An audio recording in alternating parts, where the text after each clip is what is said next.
What's good, everybody? It's Clutch Hoops, and today we're going to be talking about the NBA Draft Lottery, which, man, that went crazy.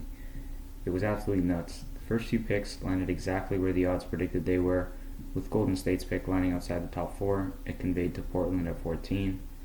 Next was Sacramento at 13. Houston's actual pick fell outside of the top 4 and was sent to OKC at 12 from the Russell Westbrook and Chris Paul spot. Next came Chicago at 11. So everything looked to order so far, but this is when the real chaos started. The next pick should have been Atlanta, but they called the Utah Jazz at 10, who were projected to be called 2 picks later. This immediately meant that 2 teams before the Jazz in the odds, the Hawks' own pick and the Rockets' pick via the Nets from the James Harden trade, would be moving up. This immediately locked both teams into a top 4 slot, which really blew my mind. I mean, I've seen this before happen in the lottery, but you realize how slim these chances are when you look at the numbers. At this point, I was feeling really nervous for my Raptors. This meant that we essentially could have also fallen 2 spots, and unfortunately that is what ended up happening. Next is Memphis' pick, which landed at 9, as they were projected to land 7. Next, the Raptors landed at 8, outside the top 6, meaning that the pick was sent to the Spurs. This pick was top 6 protected and was sent to the Spurs in exchange for Jakob Poeltl.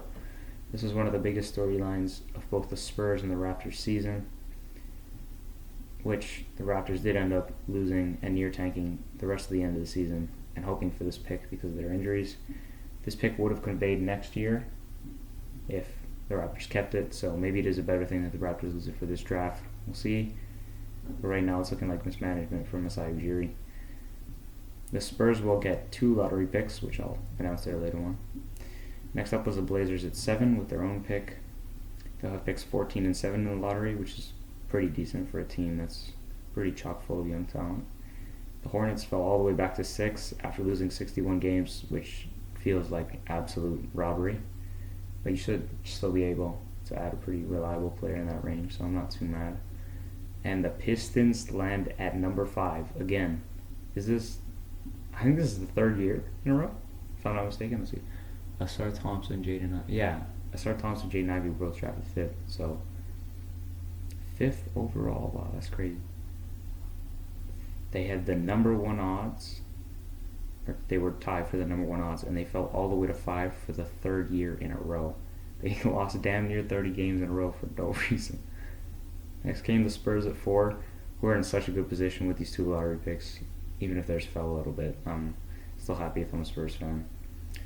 And number 3 was the Rockets via the Nets, which is a crazy rise. The Rockets can add a top 3 prospect of the team, which already has like 6 players they drafted in the first round on their roster. This might be one of the best young teams in the league, and man, that's a scary thought if you're Houston, if you can put this all together with some supporting players.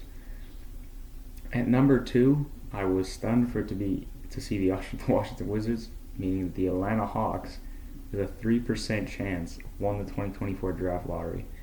In terms of the Wizards, I mean, this sucks because it likely means you miss out on Sarr, who would be a franchise-changing prospect for a team like Washington, who's got next to no defensive identity. For the Hawks, you are thanking the lottery gods at this point.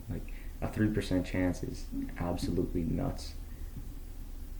This reminds me of a couple years ago. I think it was the Pelicans that moved up when they had a 5% chance to move up and get Zion.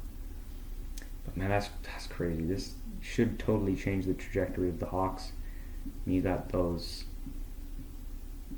trade rumors surrounding Trae Young and DeJounte Murray, and potentially there's going to be a retool with some young dudes like Jalen Johnson, DeAndre Hunter, who's he's whatever, but maybe Sarr if you draft him at the 1st overall pick. You got still AJ Griffin coming off the bench, Kobe Buffkin. You got a lot of young players, man. It's really interesting what Atlanta's going to do this offseason. I'm curious to see.